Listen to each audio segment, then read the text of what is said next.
Hey guys, welcome to Executive Espresso, your fresh cup brewed here for you. And we're talking about the intersection of fitness and business and entrepreneurs. And we're so glad to have you here with us today. We have our special guest, Daniel Raz, talking about fat loss without a lot of gym time or maybe even any. We're talking about how he helps men at 300 pounds get below 200 and how to keep the foods you love without sacrificing, all those tasty treats.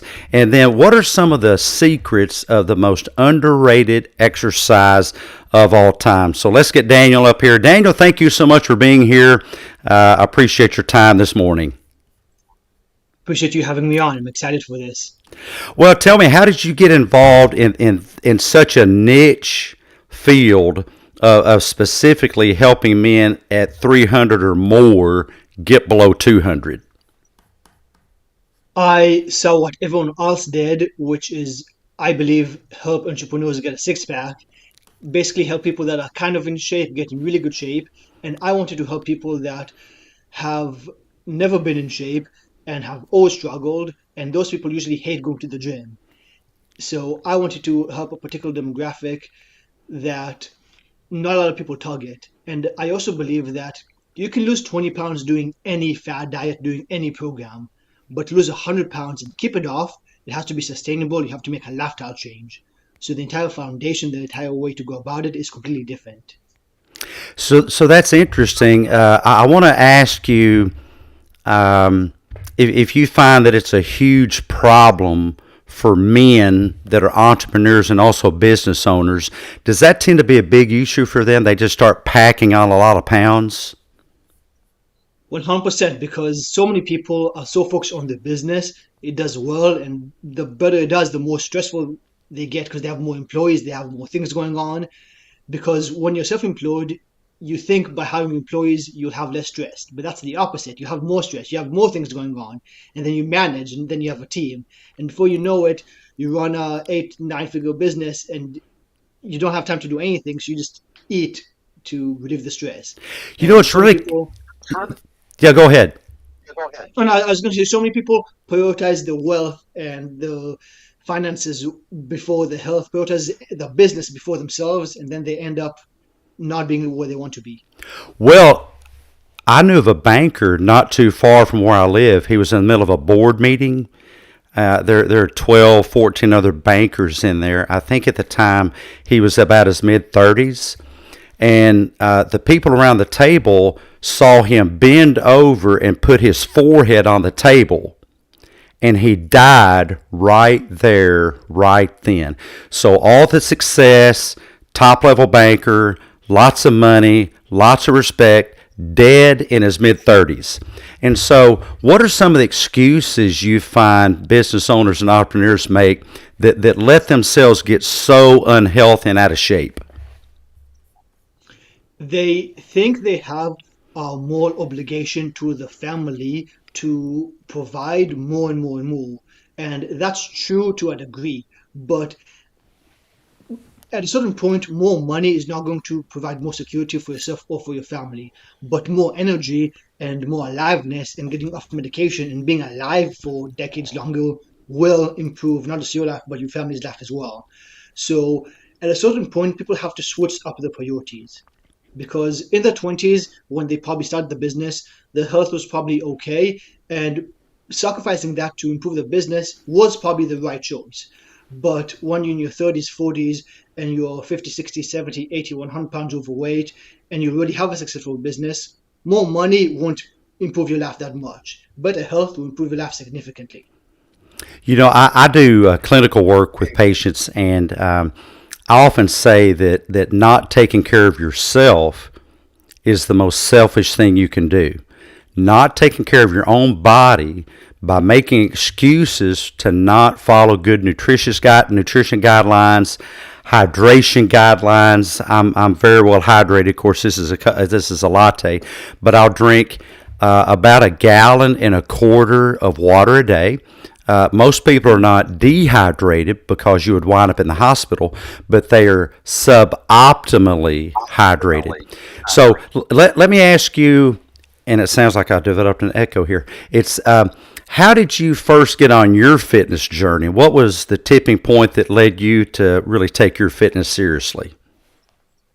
So in high school as a teenager, all I did was play basketball, and I found myself extremely confident on the basketball court, but nowhere else. It did not translate into social life, into parties, into everyday life. When you're at the grocery store, all of that did not translate. Unless it was the basketball in my hand, I was not confident. And I started taking working out more seriously, and I noticed that unlike a basketball, I took my body with me everywhere I went. So no matter where I went, I was more confident because it's a much more transferable skill. And I realized that you can spend 1,000 hours learning how to play piano, and that's fantastic. But unless there's a piano in the vicinity, you can't show off that skill. But you take your body with you everywhere you go. So if you spend a couple of hours a week improving your body, that will translate into absolutely everything in your life. I completely agree, and I talk a lot about values. I think it's a values-based proposition because you can put more value on being fit, or you can put more value on being comfortable. But being comfortable Mm, will always come at the price of less fitness, less success, eventually more pain and suffering. So yep. avoiding discomfort now is guaranteed to lead to more suffering later. Speaking of that, when you deal with your clients, what are some of the biggest mental hurdles that you have to help them overcome? The biggest thing that I see between fit people and people that are overweight is people that are overweight thinking binary, thinking yes or no. Did I work out? Did I not work out? Did I eat healthy? Did I not eat healthy? Fit people think, how much did I exercise? How healthy did I eat today? What is the best option I can do out of the circumstance? Because all my clients travel, some people fly 3 times a week. Everyone has birthdays, everyone has weddings, everyone has dinner parties. The myth that you're going to be perfect the entire year is completely false. However, how do you get back on it? Just because you're in a gas station and there's no healthy options, it's not like you should just eat as much pizza as possible. Be like, okay, from the options that are available, what can I do? What is the smartest thing to do? Well, yeah, and these days there's so many options. Back when I was flying 3 to 4 days a week, 3 to 4 times a week, it was really, really hard, but I would still pack my nutrition and take it with me. I would have a meal replacement packet and take it with me, and all I needed was water. When there wasn't an exercise facility in the hotel, if it had 3 or 4 stories, well, that became my stair climber because they had stairs. Mm. And so I'm running up and down the stairs, sometimes in not a good Yep. area, hoping not to get mugged in the stairwell, but I'm getting my fitness in. So I think you have to decide that this thing has value, even though it's a little bit hard to really keep up and organize, and you can't always find a gym, and you can't always find a healthy place to eat. Well, what are some, before we go into the triple shot, ask some quick questions. What are some of the secrets of you found for you of staying lean, and some just tips and tricks and techniques you found to help others stay lean? And on that, you mentioned the most underrated exercise of all time. The most underrated exercise of all time is walking.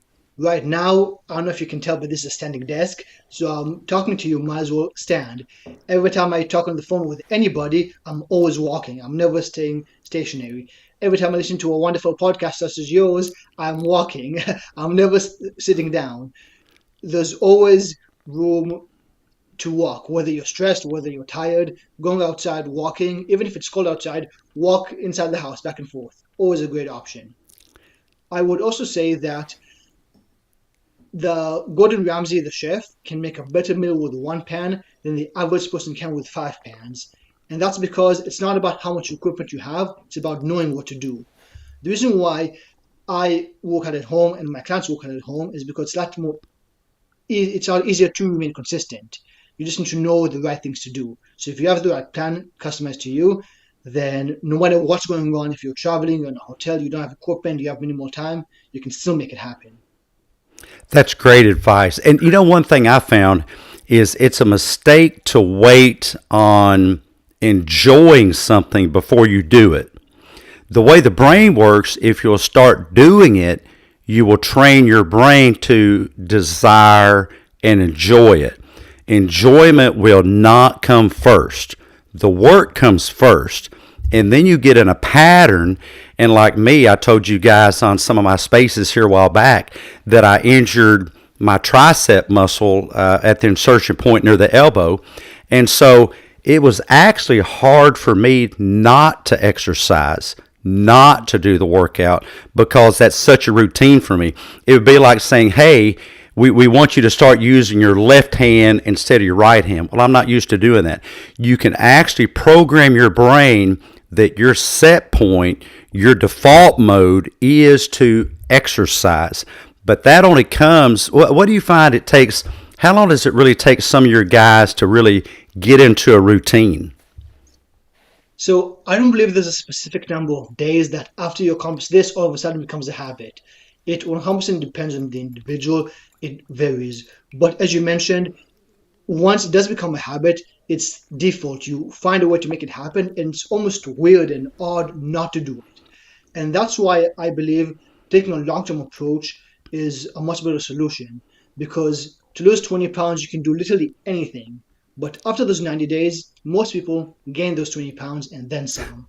To lose 100 pounds and keep it off, you have to change your habits, you have to change who you are as a person. And once you do that, you don't go back, because you are not the same person that you were 5 years ago. You develop different habits. And now, no matter what country I put you in, you can probably drive from point A to point B. No matter what country I put you in, you can probably eat healthy, because it's who you are as a person. You can always make it happen. That's right. That's right. Once that becomes who you are as a person, you can make it happen. There's a great sound bite for the day. And so, as I always like to say, and then we'll go into the triple shot here, we first engineer our thoughts, and then our thoughts engineer our lives. Well, what's your own top mental struggle, Daniel? What do you most struggle with mentally? Not starting earlier with that applies to everything. All Always right. just start earlier. What's your current best mindset hack? What's the thing that you go to with mindset that works best for you? Journal and ask myself, what would 85, 90-year-old Daniel be most proud of? What decision? And do that. He knows. That's fantastic. What would 85 or 90 year how long what's your goal? What are you shooting for as far as your longevity? I'm going to say 90. 90. I'm looking The for key, maybe I a, would say, is I don't want to be in a wheelchair the last 10 years of my life. I oh, yeah, want yeah. to be walking and then drop dead one day. I want to be optimal. And quick side note, if you want to guarantee that you'll be a burden to your kids, don't take care of yourself. Oh yeah, yeah. Well, see, that gets back to being selfish. The not taking care of yourself is selfish because, and I love him, but sitting here right now, my wife is headed out to take care of her dad, a wonderful human being, but he never exercised. He didn't take care of himself. Now he's 85, 86 years old, wonderful human being, but people just don't see the value. People think that their bodies require no maintenance. There is nothing that will last that requires no maintenance. Your house, your car, your yard, your bank account, your job, your mindset.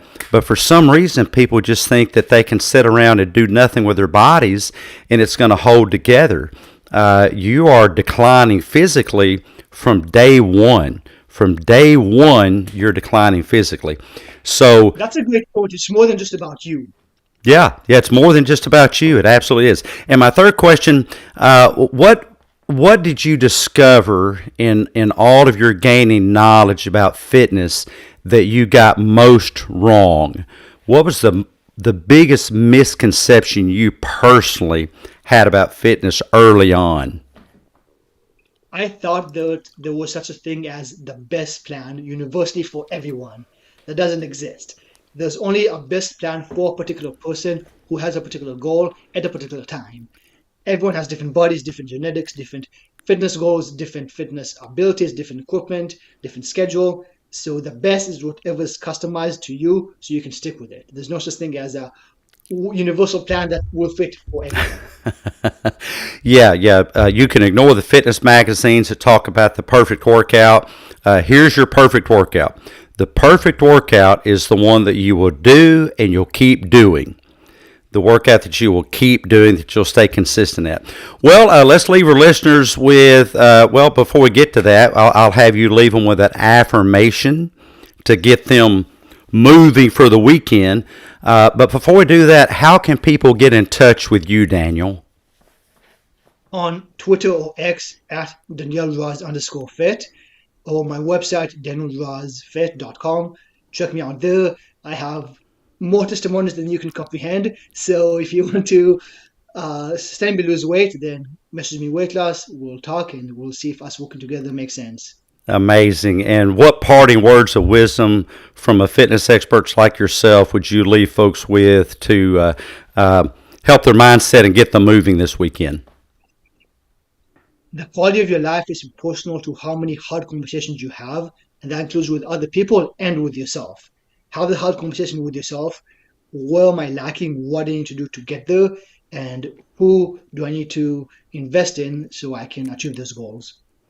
Well, Daniel, thank you so much for being here. I really appreciate it. Wish you the best in your business and all the lives you're changing. Everybody else, thank you for joining us. Go back and watch the replay. Share it with a business owner, entrepreneur that could use a boost up in their mindset about fitness. And once again, Daniel, thank you for being here. Thank everybody for joining Executive Espresso Caffeinated Conversations. And we'll catch you next time.